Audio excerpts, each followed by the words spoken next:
Well, students, it's Monday, and that means it's time for another screencast with Mr. Swan. What I have for you today is that we're going to start the Unit 10 notes on geologic history, and we'll just do a couple slides in them. And then after that, I have a Valley and Continental Glacier worksheet for you to do and turn in through Google Classroom.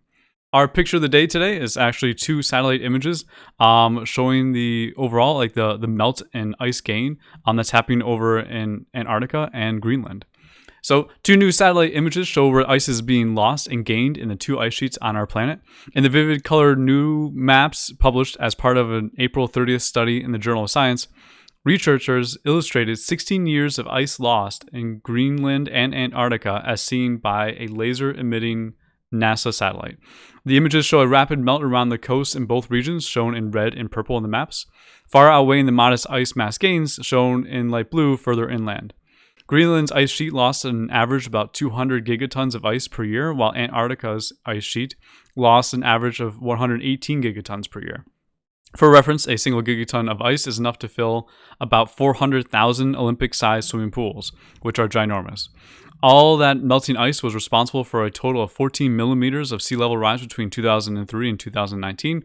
That rise puts Earth on track for the worst-case climate warming scenario laid out by the Intergovernmental Panel on Climate Change, the IPCC. That scenario would put hundreds of millions of people living in coastal communities at risk of losing their land to flooding. So, not the happiest picture of the day, but it is one that we should look at regardless. So, in here, and you can see these maps, is that if it's purple, that means they've lost about 10 meters of ice per year. There's not too many purple areas, just kind of some of these places. They're kind of spotted. It was hard for me to find them just right at first, but there's like one big one right here in the southern part of Greenland. And Antarctica only towards like the far west side, right around this region. We just find a couple of them. Most of them have lost somewhere in the range of about a meter or so. And there has been some ice gains, but not really anything above a meter. That's all the light blue area here. So it melts towards the sides first. And here you might notice that there's really big differences in Antarctica for where it's been melted versus where it has been not. A lot of that is actually caused by currents and ocean currents and wind currents, which is kind of throwing that off a little bit. So overall, they are melting, which is something we've talked about before, but I think this map actually kind of really shows and kind of a little bit pretty about how they actually are melting, which is actually something we're going to talk about today because we're going to do a whole bunch of glaciers, and I don't really pick my pictures of the days ahead of time. They just whatever I find that week. So it kind of is going to line up pretty nicely with what we're going to talk about today, which I'll move right on to right now. World history. Geologic world history. So my picture for you as the beginning of any unit has to be some kind of fantastic picture. This is my fantastic picture for you right now, which maybe doesn't look as impressive as what you would be expecting, but I like it because this is what they call a Dymaxion map projection. And the idea behind it is that you take any and all distortion when you take that sphere of the world and you start to cut it and try to make this flat kind of rectangle map out of it, and you put all distortion in the ocean as much as possible. And that leaves you with very, very accurate land sizes for the different continents and the different countries of our world.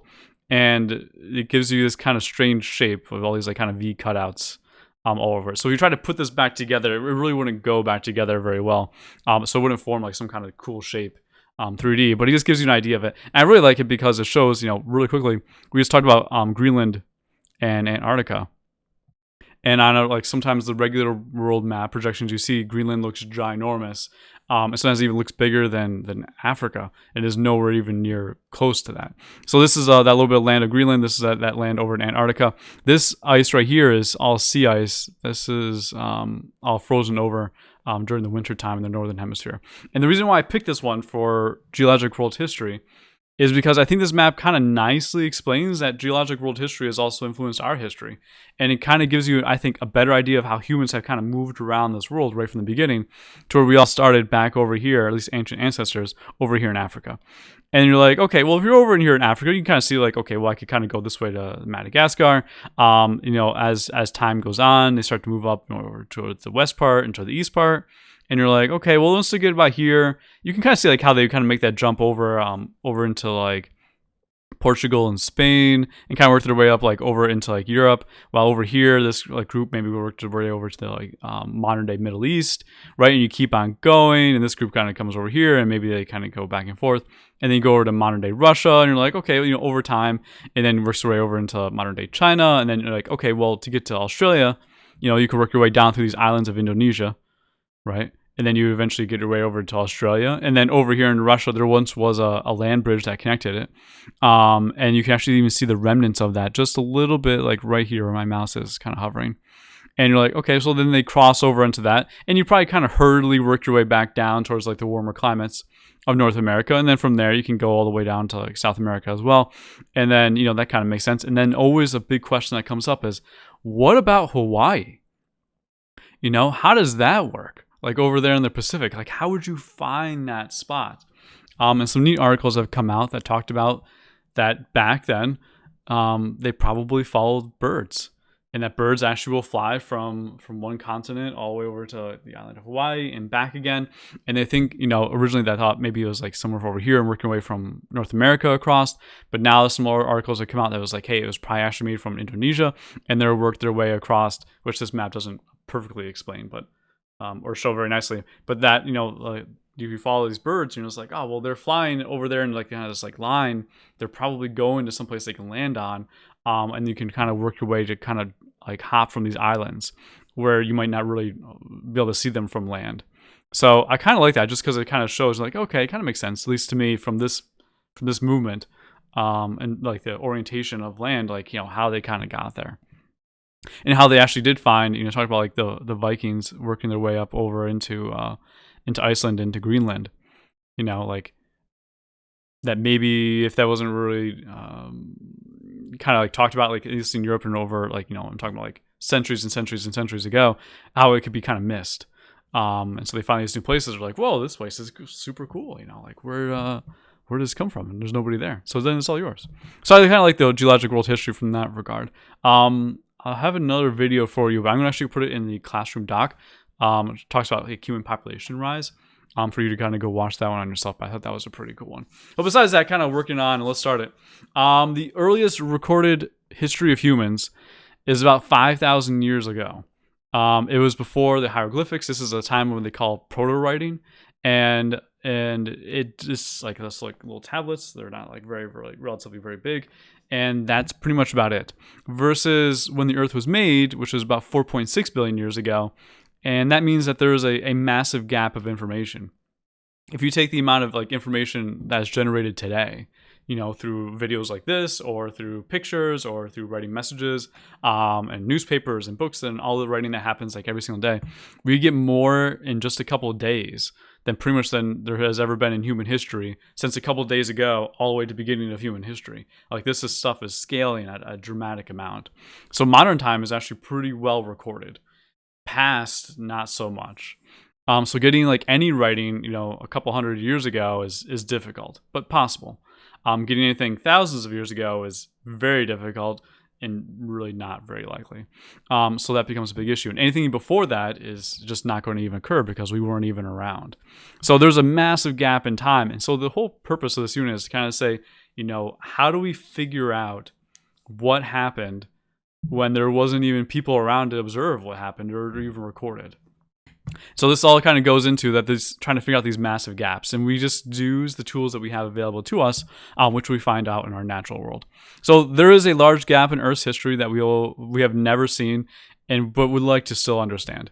To understand the past, we have a few different options. One, we like to try to figure out how landforms were made. So why is this mountain over here, and why is this valley over there? Why is there a lake here? That kind of helps us out because those landforms influence the ecosystems that surround it. So that helps us out. We try to figure out the sequence of events, such as which one came first, that mountain over there or this lake. And then we also have these cool new tools, at least modern time. They are called radiometric. There's lots of names for them. Sometimes you hear the common terms of carbon dating or radioactive dating. It's all the same thing, just different terms, to see like the ages of different things that once were alive. So, and we start off really with the landforms because we're in New York State. And New York State landforms are totally made by glaciers. And I brought up glaciers actually throughout the year here and there. I figured maybe now is the time to kind of give them like a little bit extra. So this part is actually not going to be in your notes. I do have the glacier landforms. I'm going to get to that probably next class, but I figured we kind of jump like a little sideways to say like, you know, what really is a glacier. And so I had this neat time lapse for you.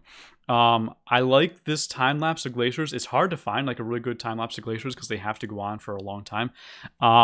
It does give like these kind of flashing lights though, so I'm not really sure how that's going to record and so that you can view. But I'll put the link on there for you to look at. But I'm just going to kind of jump around. And when you take a look at a glacier, it is like this. It is a ginormous piece of ice, and it flows. It actually does move, but usually so slowly you can't tell. But there have been times in history where they actually can move quite fast. And as they go, they usually will gain ice, and they will eventually usually lose it. And I'll come back to this video in just a second, but I got a little cross-section for you. This is like a cross-section, half cut of what a glacier will look like. Next class, we'll talk about what all these definitions mean, and we'll go through all of them. But glaciers kind of, you know, at least these are ones are called valley glaciers. They start over here. And, you know, usually the higher elevations is where you start to build up snow, and that snow kind of builds up and eventually make a glacial ice, which I'll get to in a second. And then eventually it will flow down the hill, and then it will eventually start to melt when it gets probably usually to a lower elevation. And then it kind of disappears and then, you know, goes into water, and then the process just kind of continues on. So when we think of glaciers, you have to kind of change your idea of like, you know, I say it's ice, but you have to change your idea of like what ice is.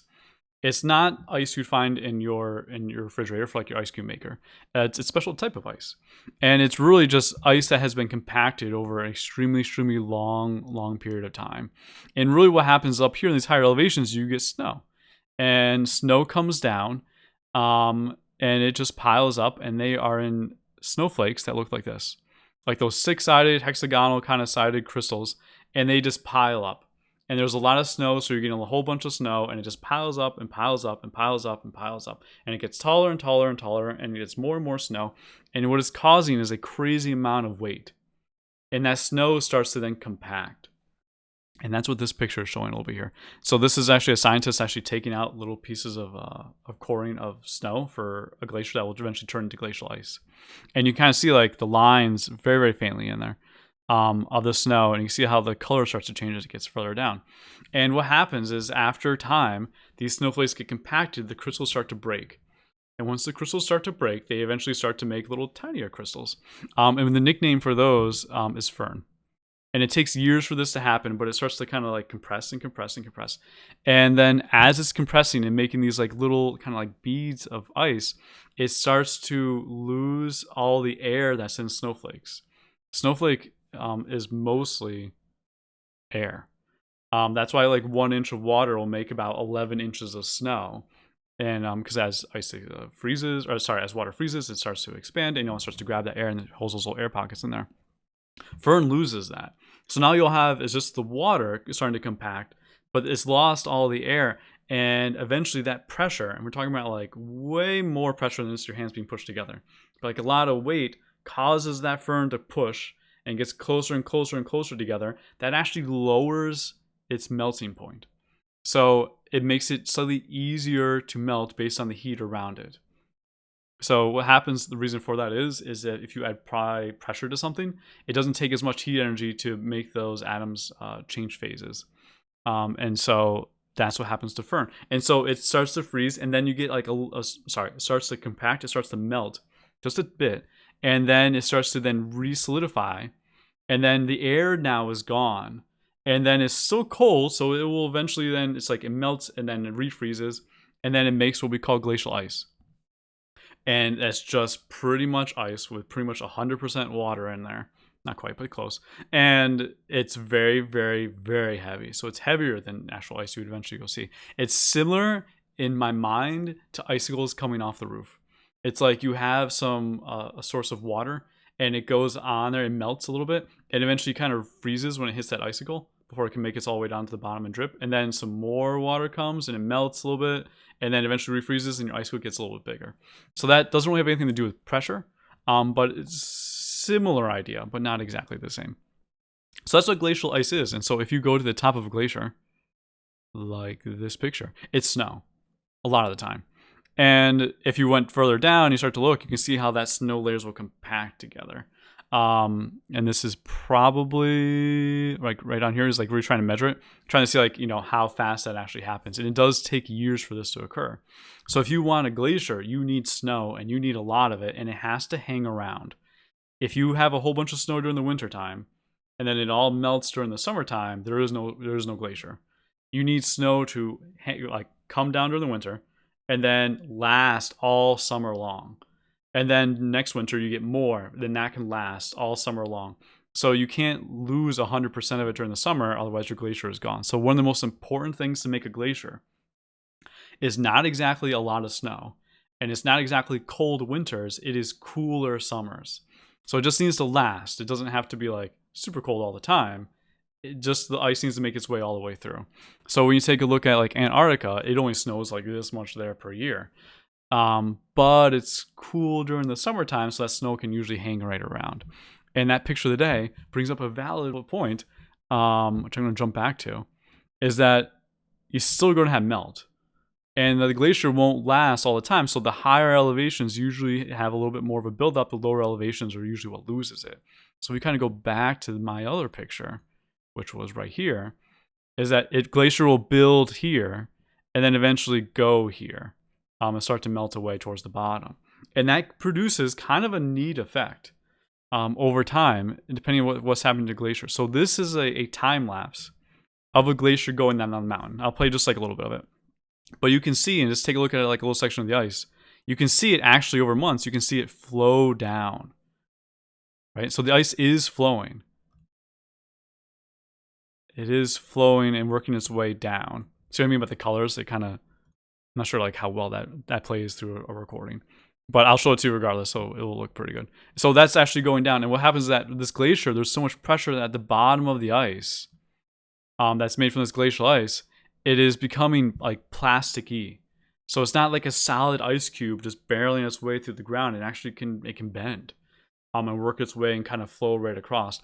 And that since there is pressure, that means there also will be meltwater, and that meltwater can go down to the bottom, where the ice touches the ground and kind of provide like a little bit of lubrication for the ice to actually slide a little bit easier. So that's how glaciers actually will flow, and they'll work their way down, usually in elevation.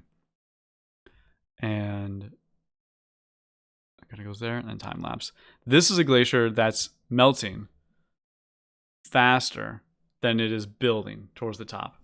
And so like if you were to go there, it looks like when they call this glacial retreat, which is something we'll do a little bit later, maybe another lesson sometime.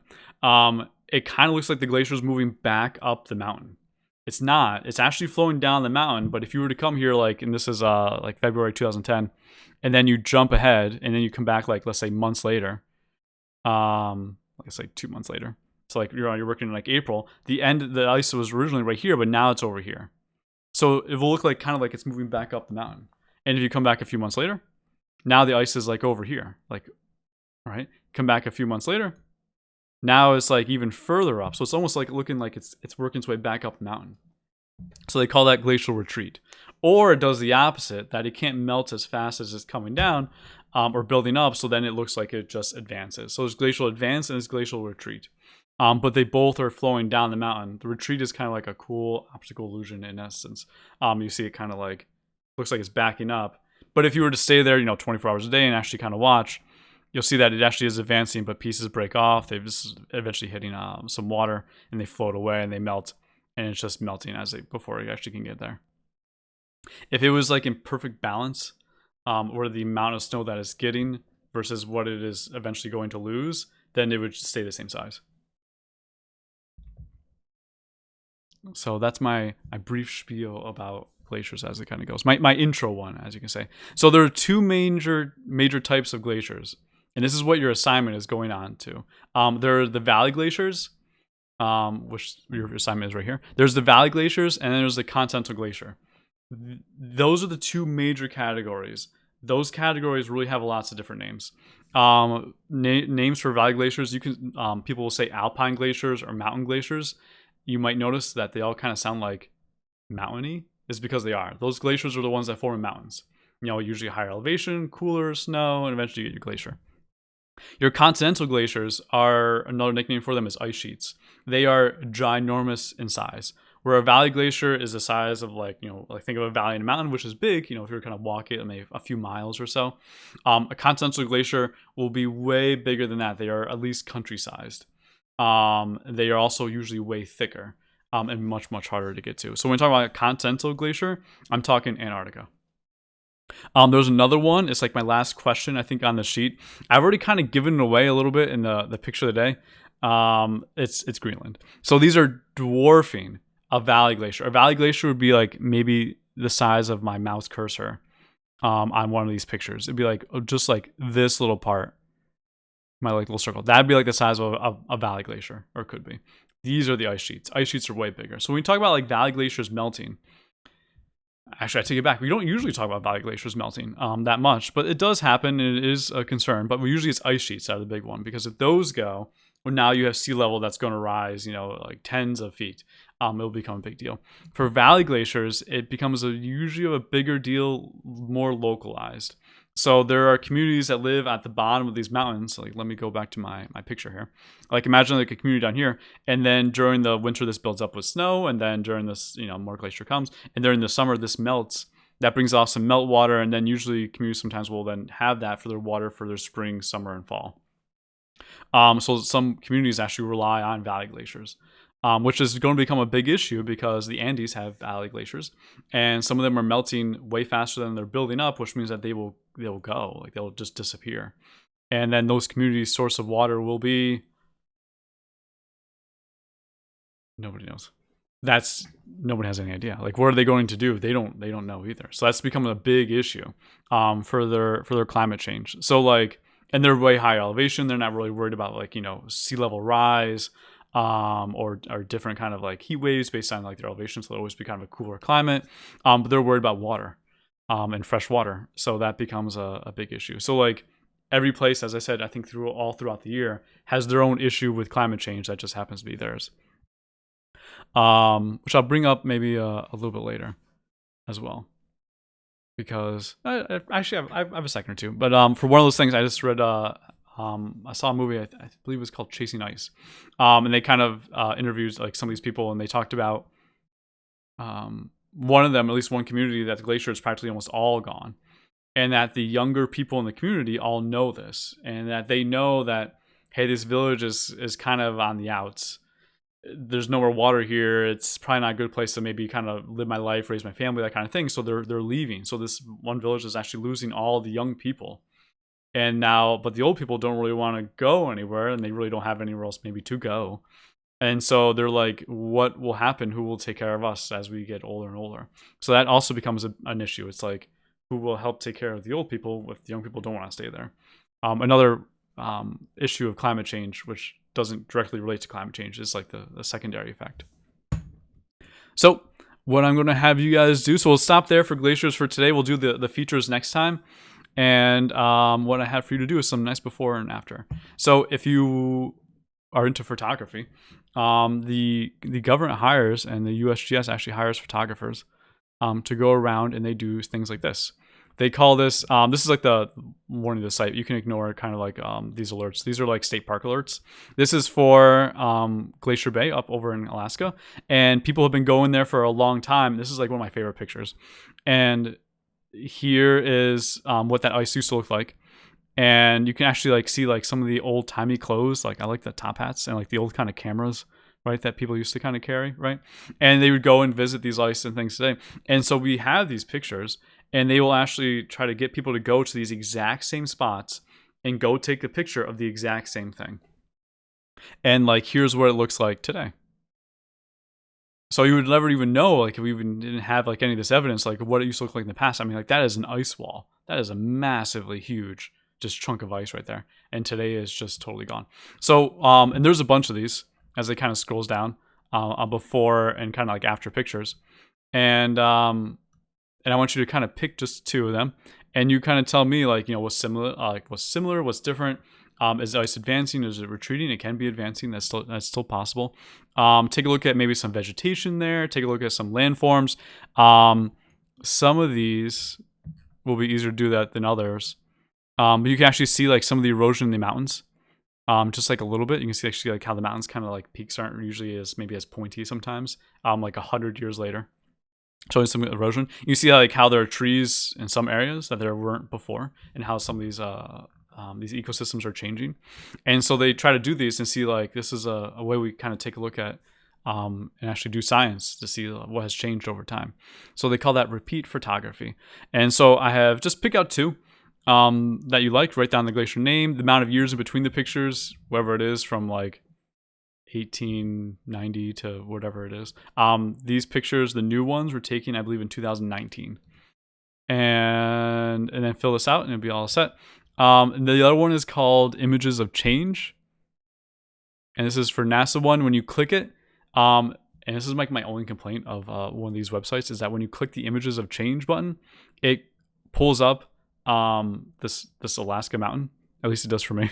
And between like what it is today, or maybe like one of the most recent ones, but it makes it like there's not really too much ways to kind of click out of that. But it's like one of those sliding bars to see like what the pictures have changed between like no eruption kind of thing.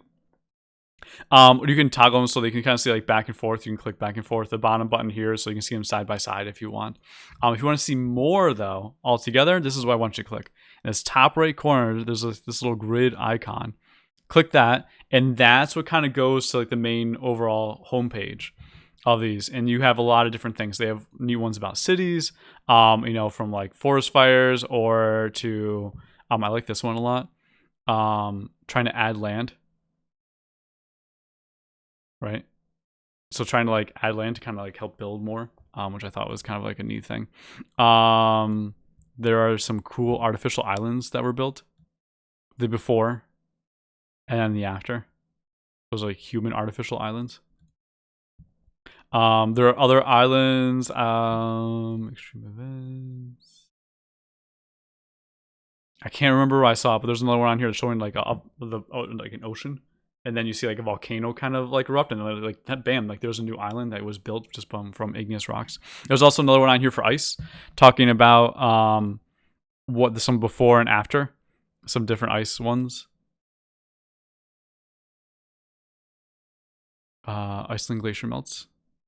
So the before and then like the after. So you can actually see some glaciers actually kind of going right away. I like this one a lot too. So this is like kind of before. And like see after. So you can see it breaking off. So a lot of times when you think of glaciers melting, and these are these ginormous ice sheets too, that you think that kind of like drip melts away. But really a lot of time it just kind of breaks and pieces breaks. They call it calving. I should make sure I say that clearly. They call it calving. Even though it kind of looks like the word caving.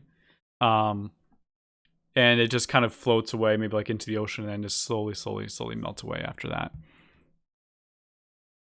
So for this site, it's a little bit different. You don't have to do just the ice one. I think this is just kind of neat site to kind of go through and take a look at, from things that have changed from land cover to human impact on different places. Scroll through, there's tons on there. They always constantly add more. Kind of like this one. This is like a solar farm. The before and the after, showing like different things that humans are kind of doing. Go through, take a look at it. I thought you might really enjoy that. And then you can see and then just pick whichever one you want. It doesn't have to be the ice one. It can be any kind of topic you like. And let me know which one you like. And then you put that here in this box. And to finish it on up, I just have a couple of photos for you. One of a satellite of Antarctica, and kind of talking about continental glaciers. Since I've really spent most of my time talking about valley ones. Valleys kind of flow like in a line. Like they kind of go from a higher elevation to a lower elevation. They kind of carve the ground as they do it. Continentals do not. They flow in all directions. Because that ice and that snow builds up here, kind of like more in the middle, and then it presses down, and then it pushes out. But it pushes out in every single direction as it's pushing. So Antarctica loses ice to the ocean in every single direction. It always just kind of flows out in those different ways. So this is my top-down diagram of how the ice flows. Here's my side view diagram. Not the best, but this is what we can do. And then my last question, you should probably already know the answer right now. I gave you a pretty nice hint. Besides Antarctica, what is the other country that has an ice sheet of ridiculous size. You would probably notice because on most maps it's always colored usually in white, instead of brown or green. Even though it happens to be named Greenland, it is not. It is green at all. It's a ginormous ice sheet on top of it. So that's my assignment for you two today, and then that's it really. So I hopefully you're doing well, and I'll leave it off on that slide for you. Hopefully you're doing well, and if you have any questions, let me know. I'm going to try to change up a little bit of what we're doing. I wouldn't expect. I'll leave that as a surprise. I'm going to try to do like. I think I'm going to leave that as a surprise too. You'll see it as you see it. It'll just be great. You'll love it. You'll love it every time. Or it will go terrible. Who knows? But next Wednesday, so I'm going to try to do like a little bit of a different type of lesson on Wednesday. It will not be glaciers. So I'm going to pause on this one and I'll re-pick it up on our next lesson, which depends on how long Wednesday's lesson is. If it's shorter, then maybe it'll be on Friday. If it's not, then it'll be on Monday. But I'm still trying to flesh it out and see how it's going to go. Besides that, hopefully everyone's doing well. If you have any questions, just let me know. And have a great afternoon. All right. Bye, everyone.